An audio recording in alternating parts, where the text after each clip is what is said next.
తెలుసుకో. యేసు అనే పేరు ఇబ్రూ భాషల నుండి వచ్చింది మరియు దీని అర్థం దేవుడు రక్షిస్తాడు.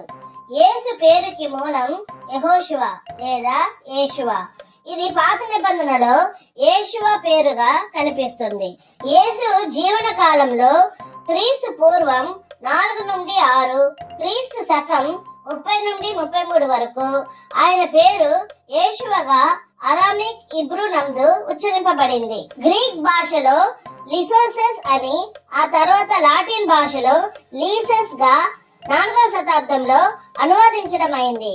పిదప ఎలికి బదులుగా జే అని జీసస్ గా ఆంగ్లంలో మారింది. వాస్తవానికి క్రీస్తు అనేది పేరు కాదు, అభిషిక్తుడుగా ఆయన బిరుదు.